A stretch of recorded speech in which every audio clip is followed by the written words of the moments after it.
to Tuesday with Tracey, and I have a special treat for you today. We'll call it a retro treat because when I was digging around in some boxes, I found this old beauty that we used to sell, and it is my last one, but I'm going to tell you where to get this stuff. We used to sell the thing Mom would call fusible webbing, which I believe is actually a correct term in the sewing community. It's also called stitch witchery, I believe. But it does some cool stuff with our embossing powders. And so I wanted to show you. We used to sell them in these, we just had these sheets we'd cut up. It comes on a bolt in the fabric section if you're looking for it. So what's really cool about it is it does the neatest thing, the easiest possible technique. That's a word. So all you do is lay it over the top of this. And you're going to use your heat gun, and I'm going to kind of move it around. It will start melting because it's actually some type of a plasticky material maybe. And then you usually put it, I believe, between layers of fabric to help bind them or stiffen them up. In any case, I may be wrong, but it's something to do with sewing. And the trick I know Mom always said is you have to have the stuff that's double-sided, because there's one of these products that only has the, I'm going to call it plasticky, whatever melts when you heat it on one side. This one has it on both sides, or maybe it's thin enough that you get it from both sides. I don't know. I don't know the technical stuff, but I know you can still get this in your fabric department. So I'm going to show you how I do this. I just kind of lace it around. Mom liked to call this moon lace. But as you kind of melt it, you'll see it'll start getting holes, and it will start kind of creating essentially a lace. And I can kind of move it in and out as it melts. But what you'll find is that because it's got some type of a plasticky base, I think plastic base, it just starts to melt and it will stick to your paper all by its little self here. And you decide how lacy you want it. So I'm just going to kind of melt around here. The trick is, obviously you need to have it heated for you to be able to get a little embossing powder on there. So I'm going to just get him heated. I'm going to put some, I'm going to do gimme 5 gold on here. I'm going to just, can you see it? No, of course not. I'm putting it over my little collector here. And you do have to work fast because you obviously want to get that heated part. You want to get the embossing powder on it while it's still warm, or it won't stick. So you can see on here where I did get it stuck. I'm going to go back in and heat that baby up, because then the embossing powder kind of takes over and melts over the top of that, what we call fusible webbing. And as I'm doing that, I'm going to very quickly, hopefully, do this again so that it really sticks to that. And then heat that baby again.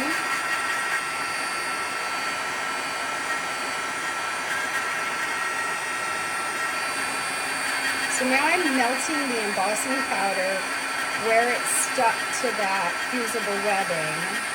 I think I'm going to add a little bit more, but this time I think I'm going to add, ooh, now it's all hot. I'm going to have to do this really quick. But I think I'm going to add a little bit sparkly. This one's called, ooh, can't read it very well, sorry. I think this is, oh, this is Toadstool Taupe, so he's going to be really glittery. You know, I didn't even look at these before I started. Lordy.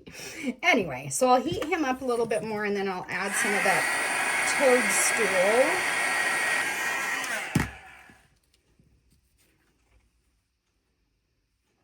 Do it on everything because I want it to kind of be able to see both of them.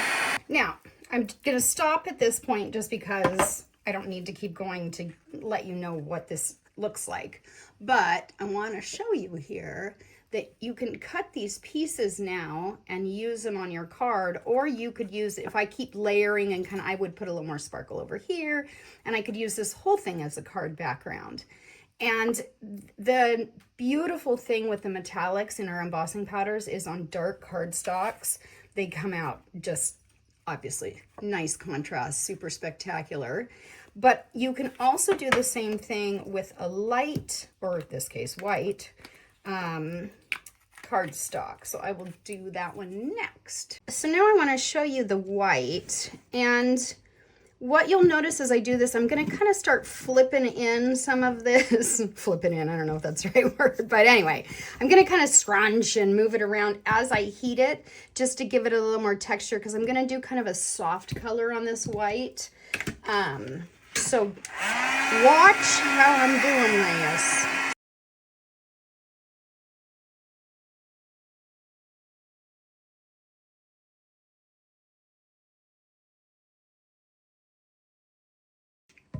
The first round of embossing powder is what needs to be pretty quickly put on here, just because that fusible webbing is still nice and warm. If you wait too long, it cools down.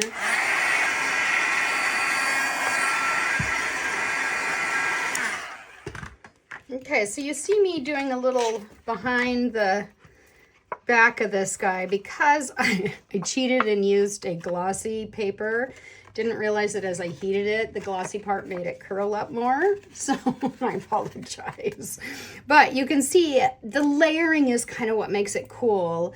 When you first melt that on there, I'm finding now redoing this technique years later, is working in patches is probably a better deal just because it's a smaller amount of surface to make sure it stays warm. But all those kind of little textury ridges make for some pretty cool backgrounds, or part of, you could put it on top of something that you've die cut, which would be really cool. It's just a whole different look. So in the end, the first one we did was this gold guy, and I used that Toadstool Taupe, which is really glittery, and Gimme 5 Gold here, just to kind of give you a different look on there. And then this guy is Slam Dunk Silver on top of black. So you can imagine if I wanted to do more heating and making these holes bigger, it would give it almost a spider web look, which kind of that time of year, so pretty cool. And then I wanted to show you a couple of Mom's originals back million years ago. This was a card that she made. Mom loved the floofies, but you can see on here where she's got some of that texture that she kind of created a tag on. And same with this one, another floofy, which is officially what she called them, yes.